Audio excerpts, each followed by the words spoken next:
Are you ready, Patrick? I'm ready. Awesome. Cool, Sure. man. All right, let's do I it, bud. appreciate you making the time to come on to the podcast and let me interview you. Purpose of the podcast is called From Experience. There's only two ways to get it. We're either lucky enough to learn from somebody else's experiences, or we're going to have to go through it ourselves. And it's not always the worst thing because sometimes when we go through it, right, challenges, trial by fire, we're better for that, right? So, really quick question first is, did you always dream about being a like in the mortgage industry, or growing up, like what was the career choice or path or vision? Like what did you want to do before? Definitely never thought about being in the mortgage industry, at least not as a young kid. Grew up in a rural part of Southern Oregon, and I was very much into big trucks, dirt bikes, four wheelers, and when I was young, I always wanted to be a professional motocrosser. Like that was my big dream. If I could have picked anything to do, it would have been racing motorcycles extremely fast and hurling into space. Okay, nice. Did you actually like, so I'm sure you did it a lot. Did you pursue that path at all, like professionally, like start to get involved in any way? Or Nah, just I did a lot of riding and a lot of racing locally, and it's how do I say this? I come from a very modest blue collar family. It's an extremely expensive sport. It's expensive to get into. It's expensive to race until you're professionally sponsored. It's just a lot of money, and so I ended up doing some stuff short term, kind of on the periphery of that sport. I got into really like wrenching on bikes, and when I was junior, senior in high school, like I just really loved tearing motorcycles down, rebuilding them, putting them together, fixing wow. stuff, and so that kind of turned into like a side passion project. But Do you really haven't still do realized. it? You still do it? Are you still like involved in like that's now a passion project like still? No, I haven't done it for many, many years. In fact, kind of once I was done writing and moved away from home and went to school, like I maybe have been on a bike or a quad maybe 5 or 6 times since then. So still Okay. got new All passions right. and hobbies though. Okay. Okay. And then mortgage, like who was it or how was it that like you first came into like I'll never forget because I was a title insurance representative. That was my entry, and then I started to actually even think about it, like and learned more about it through I guess it was Ryan Grant, and it was my buddy Zach Cusack who introduced me to him. I didn't even know who Ryan was. What was your kind of path as far as mortgage goes? Yeah, I actually studied economics in college. And the last year, my senior year, I did an internship at a local finance company. And like one portion of what they lent on was mortgages.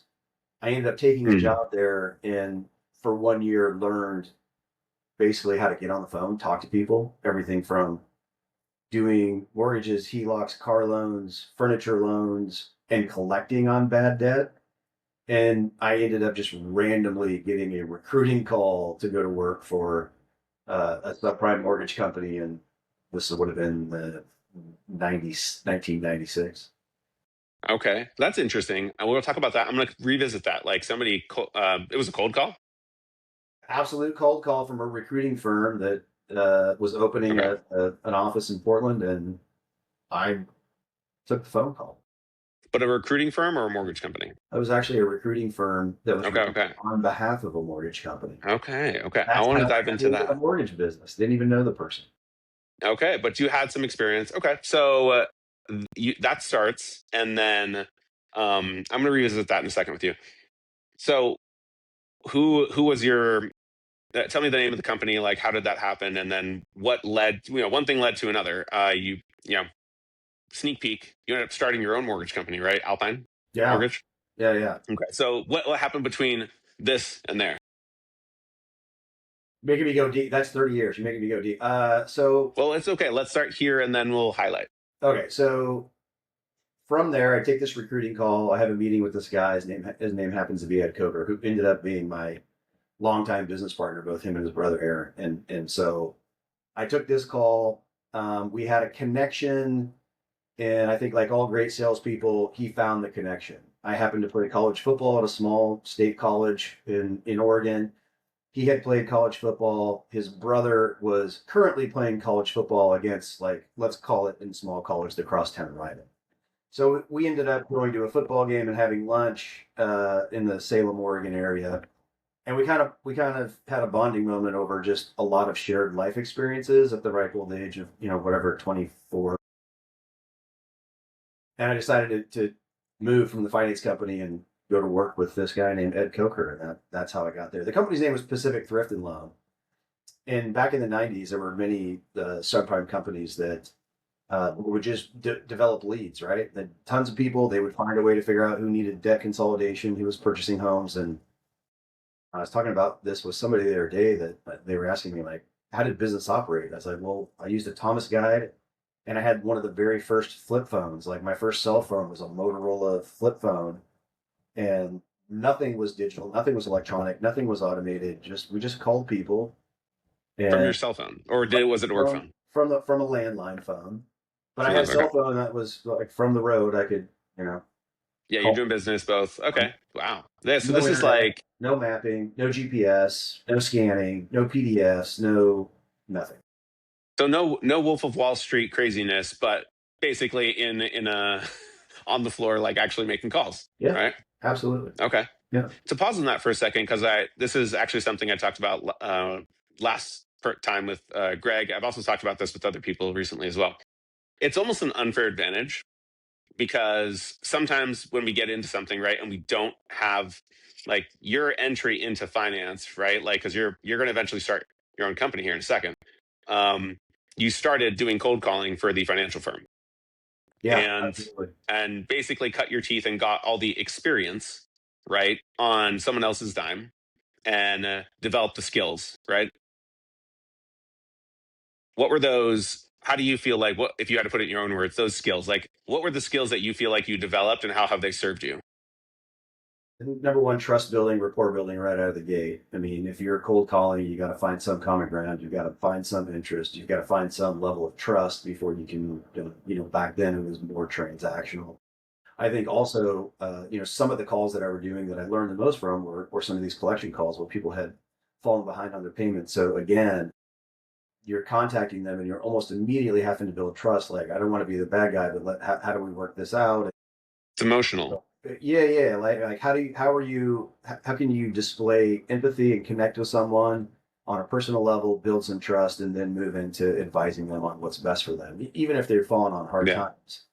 And I just don't. Hmm. Those were breeding grounds for that type of training because they actually trained you. You spent a lot of time listening, not to like role playing calls, but actual calls in those branches.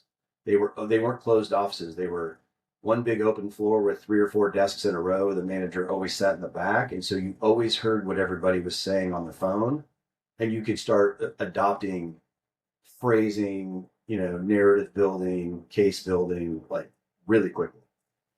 I feel like that's almost like a lost art now because not many people like, even myself personally, right? Like I was in title insurance and it was kind of, that was, I started in 2013. They throw you to the wolves. They're like, okay, like here's some general guidance, right? And then it's like sink or swim, right? Like kind of like classic. A lot of people have had that experience. And if you survive, right? And I did that for 7 years, then I get into the mortgage side. But I still didn't really ever receive training on how to network or business development. Everybody just makes it up. I feel like a lot of people, and I'm a millennial, right? So I feel like a lot of people just start making it up, right? And you do the best you can with what you have, right? Who are your mentors? Who are the people doing well? You try and build friends and emulate other successful people, get coaching and things like that. Um, and so I'll quickly share my brother-in-law who he had been in solar, like solar sales, and he, I was just super curious about it. Thought about getting it for myself, and casually we're just talking about like, oh, what does the company do? I was actually really impressed because I'd never really seen, and he showed me some of the training and the process and the strategy around business development, right? Like how these solar people, right? God love them, but when they knock on our door, sometimes we're a little like, but man, why don't realtors get that kind of training? Why don't lenders get that kind of training anymore? It's like I didn't even know what the closing loop was until he told me. I'm like, what? And explain the closing loop to me and how it works. And it's like, it. Sometimes people get upset because they feel like this is manipulative, right? Like, or I just love psychology. So to me, it's like, wait, aren't you trying to get better and grow? And so where are you growing? When you after you did that, you probably gained a lot of experience with by being at the what was the name of the company again? The very, very first company I worked for was my first job out of college. I made a whopping $19,100 a year, by the way. Norwest, The mortgage company? Norwest Financial was the name of the company that I very first went to work for. That was Okay, and where the mortgage company was Pacific Thrifting. okay. So what was the experience you gained there now, having transition? And at what point, like, who are your mentors Yeah. teaching you? So the experience there was I took all the relationship building and the rapport building that I had from this previous finance company job.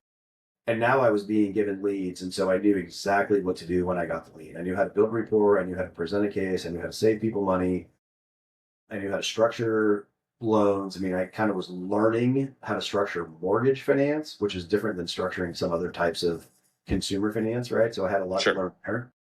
But it was a very easy segue. And I remember having a decent amount of success early in that space.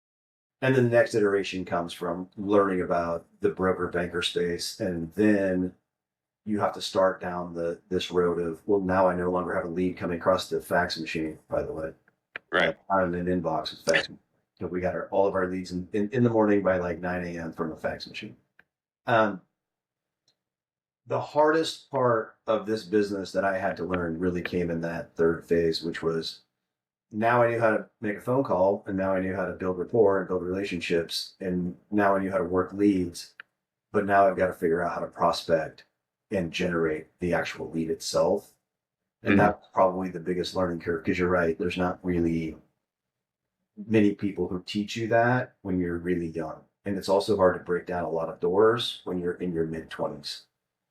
You have to overcome a lot of obstacles. You got to be super persistent. And I mean, one of the best things that happens there is that you end up building a lot of resilience. Yeah, that's so true. And right, going back to this theme of experience. Yeah, yeah. So, what was one of the most important things you learned about mortgage at this point, and who taught it to you? Like how to be successful. What was one of the most important things you learned at this point? How to be successful in the mortgage industry, and who taught it to you? Yeah. So in that early phase, one of the things you learn is just how nervous the client is, right? It's like a huge sum of money even back then. And when you're young, you like I hadn't even bought a home yet. Like I was on the verge of buying my first home at 25, but I like in these early deals, like you learn that okay, number one, it's a much longer process. Like a lot of sales cycles are much shorter than 30 days. Like we have to manage a sales cycle that's pretty long. And you constantly have to kind of ease clients' emotions towards it, particularly on the purchase side. It's very daunting for first-time home buyers, who was predominantly who I was dealing with at the time, to just help them manage through that process. So I learned that. As far as mentors, a couple of years later, after, like I said, I had been building some success and building a pretty decent book of business, I actually had a guy that was, he came to work with us. He was maybe 15 years my elder. He had been this hugely successful stockbroker in transition to the mortgage space. And so he knew how to Okay. work the phones. He knew how to do big deals. He knew how to deal with market volatility and swings. And the market isn't like it was now. It didn't move in these big, huge swings like it would move a couple basis points a day. But he that was the beginning phase of someone not only teaching me about the mortgage business, but the I would say foundational stages of leadership. He was a branch manager. He was Mm, someone I looked up to. Again, a, enough age gap to where his experience in life was relevant. Right, the difference between someone who's 25 and someone who's 40, there's a lot of life between there. And that person really started helping me lay the foundation to start a team, grow a team, lead other people. Like that's where the lift in my career really truly began. It becomes less transactional, much more relational, and much more focused on some, cornerstones around it. yeah. Did you, at what point, have you ever been coached? Like, did you ever participate in a coaching program or anything like that officially? Yeah, in 2001, I joined a company that most people know in the mortgage space called Building Champions. I was coached by a guy named Greg Harkavy for 17 years. In fact, without Greg Harkavy, Ed and I probably never start a company. I mean, he was really the one that helped a couple of, I think we were 28 or 27, 28 at the time. Very, very young, very inexperienced, and really without his guidance and really the entire ecosystem of building champions, masters coach, etc. those people were hugely instrumental in basically everything I did in my career from that point on. And then after they Okay. continued to kind of rise through the ranks, I stayed with Building Champions for a number of years and coached then with a guy named up to this day. So 2+ And decades coach. okay, okay. Are you coach today? I'm not coached right now. Right now? Okay, okay. So when did you start your company? And was it Alpine right out the gate, or what? How'd that come? Yeah, it was Alpine right out the gate. We were working for a company that was called First Horizon at the time, and many people who were in the industry back in those days knew of First Horizon. They were a very large producer, servicer, construction, everything you could kind of think of. And it was Alpine. We started December of 2002. So our launch date, we left the bank. There was 5 of us at that time that founded or co-founded the company.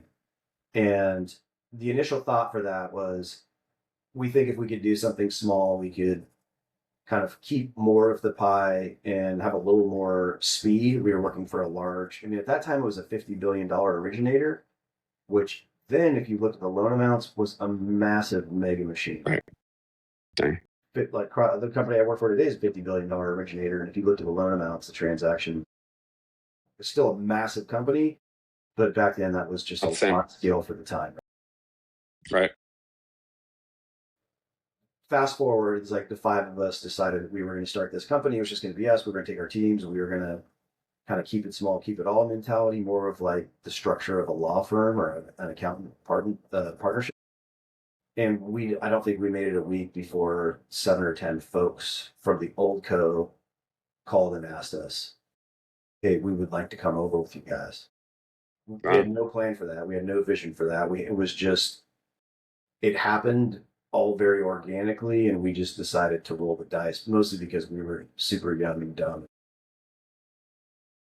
Well, I guess let's pause on that for a second because in recruiting, everybody wants to try and convince other people to do something, right? And that's literally the definition of recruiting, in my opinion, right? It's to try and like convince somebody, right? And so I'm not even trying like about that anymore. Like to me, it's about representation, right? Like, hey, if you feel like you're at the best place, you're the best person to make decisions for yourself. When you want to learn about something else, like, yeah, I'll teach you anything you want to know. But for them to call you, right? Like for those people to call you guys, everybody today is trying to call, convince, right, people to join them. But those people called you, um, they want to emulate you, right? Like they see what you have and how you can support and help them, right? Like how do you feel like that, today, good leaders, good branch managers, people who are trying to grow and attract recruits, how do you see people winning versus struggling? Well, I think to this day, the basics apply, right? Culture and vision are magnetic. Like you want to be attractive, you want to be positive, you want to be growing, you want to be innovating, you want to be pioneering. And, the opposite of that is, I think, being comfortable and staying where you're at. And growth can mean a lot of different things. Like some people think that growth is, look, we're just hiring a million loan officers. And I'm like, that's not really the definition of growth. I mean, that is headcount growth, but there's a lot of different things that growth can mean. And for me, it's the right people that fit our culture, fit what we're trying to do. I think also understanding that we're not for everybody.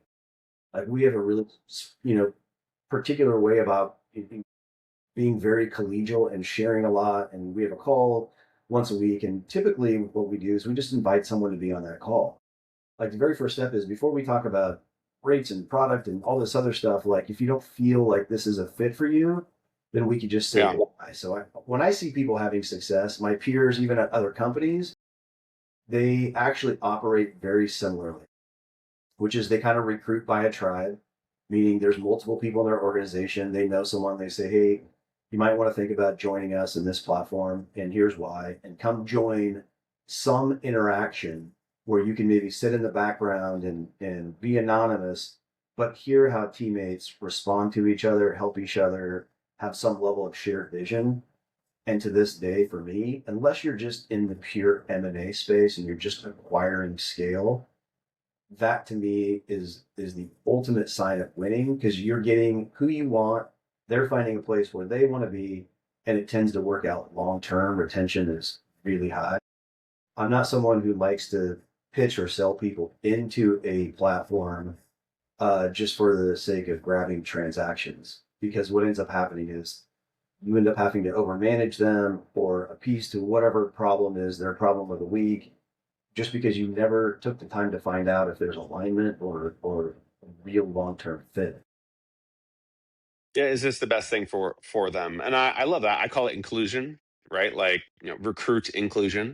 It's let them raise their own hand, right? And I think, a lot of people like to say comfortable is a good word, right? Lazy is the more aggressive way to say it, right? Where it's the easy things to do are easy not to do, right? Like, and sometimes, you know, in what way do they want to emulate you, or in what way are they attracted to you, right? Like, some of the people that we know, right? They're good leaders because they also role model, like even life, right? Like they're fit, or they spend a lot of time with their family, right? Or they have something that we want, right? And that's human psychology as well. So okay, so you started with those five, I take it, and then from there. So then yeah, there's just the five of us, and then we added, and what ended up happening is that we ran out of space early because we only planned on it being us five. So the space across the hall, I mean, just randomly happened to be open. And even though there were some people coming, we had no way to fill it. And then we just said, we're just going to do it. We don't know what's going to happen. We're just going to do it. And then we'll have space. And then if more people want to come, we'll have space for them and we'll figure it out. And we were literally, again, in hindsight, this sounds so careless and stupid, but we were just building a bridge as we walked over it. And I think a lot of stories that you find are people that just got started, not totally knowing how it would end up, or like what the outcome or the result would be. They were just dedicated to the process. And sure, there's bumps and you make mistakes and there's failures and you might have some times where you lose a little bit of money. But the Right. reality is you've got to have some faith in faith, and you got to pull the trigger on some things. And that's what we did. And as that grew, we ended up in a very timely position where the market started kind of crumbling, and we were able to buy another company out of bankruptcy for basically next to nothing. Our Wow. company, Alpine, at the time, essentially tripled in size over the course of the next 2 or 3 years, just from when people were struggling, having relationships with leaders in those organizations. And again, being magnetic or being attractive to those groups ultimately became how we started to build some scale. Okay. Wow. I love that. And then, so how many years did you guys run Alpine? And then I forget what year you told me previously that, because you're with cross country now, how that kind of Yeah, transition so eventually. so Alpine ran, and then there was the gentleman who was essentially the uh, outsourced. There was even outsourcing back in those days. We outsourced all of our accounting, all of our interim servicing, all of our auditing to an accounting firm. And the gentleman who owned the accounting firm decided he was going to get out of the accounting space and open a mortgage bank. And he asked us, we were one of his longstanding partners. And one of the things as a small company, when you start with, five really young people who don't have a ton of net worth, is how is the company properly capitalized? Can you get more house? Can you get more trading partners? Can you get more um, essentially leverage? Which is also a scary thing for young people. They don't really know what it's like to be running around out there with 60 to 1 leverage, and what it might feel like if you have to deleverage in a market that's um, not very kind, right? And so this person had what we didn't have, and we had what this person didn't have. He didn't have a platform. He didn't have a sales force. He didn't have technology. We had those things. He had lots of capital, and he had lots of capital backers. So we fused those two companies. Alpine remained, and there was another company that was largely a wholesale company named Pinnacle Capital. Those two companies kind of came together. They ran simultaneously for many, many years. And then Robert sold the company to a private equity firm, and it eventually became what was known as Finance of America. Oh, So okay. Got a it. lot of people will know Finance of America. They were a Yeah, pretty large player up until maybe 2 or 3 summers ago. A failed sale on their part they ended up just shutting their doors. That I was the remember that. progression of Alpine, was essentially partnering with a capital partner. We continued to grow it to several $1 billion a year. Co was sold to a large private equity firm. And it Okay. went Yeah. on after that. And that's a good point, is I think that when we don't know what we don't know, right? Like, who knows us and who knows you? And sometimes people are just head down, and there's nothing wrong with that because we all have different levels of vision, right? Yeah. Who am I to say that somebody else is making a wrong choice, right? Like, even, an originator who's working at a bank, and they're comfortable there and they make 50 basis points or whatever. Okay. Like, who are we to say that they're wrong? How much is enough, right? Like, what's their life like? And at the end of the day, we have to seek, right? And that it's on us to seek. So um, that's very cool. That's a cool story, and I've always admired you because our mutual connection, Catherine Peterson. I think the first I met you at Sales Mastery just in passing, and then it was only after I decided, right, to like take a little bit more bigger step in my life, and I reached out to you actually, and you've helped connect me with some people, and so that's been really cool to just continue to network and continue to seek, because you never know where things could go and how things could end up. We don't have crystal balls, but cool. If I could plug Uh, coaching, like the power of coaching, particularly coaching communities, mhm. like what you learn there technically is one thing, but without that coaching program, I'd never meet Catherine. Without that coaching program and meeting Catherine in that same community, I don't meet you. And so, like, if you looked at a lot of the advice I've been given, it was from owners, leaders, managers of other companies that were in that same ecosystem. So I think a lot of people get caught up in that. I'm going to go get a coach. They're going to hold me accountable and I'm going to do great things because of this coach and they're going to teach me things I don't know. Some of that is very true. I think the greater bonus in coaching is the people that you get to connect with through those communities because a lot of them Right. have to be like-minded, right? They want to learn, they want to grow, they want to push themselves. Um, and you just end up meeting the most incredible people from all over the country. And I've leaned on that network for, the better part of 20 years. Yeah, it is a choice, right? Because I think that sometimes people, stages of life maybe play a role in it where we feel like wherever our priority or focus is, right? But yeah, it's a choice to be in other rooms and to network. So, all right, cool, Patrick. Thank you so much. I appreciate you making the time again, bro. Yeah. Don't jump off right after this just because I need it to fully upload. Okay, so but for anybody who made it this far, thank you so much for watching. Really appreciate you guys. Patrick, you're in what market again? Portland? I'm in Portland, Oregon, Pacific Northwest. Okay, cool, cool. And so you run a region, right, with Cross Country Mortgage? All right, cool. Awesome.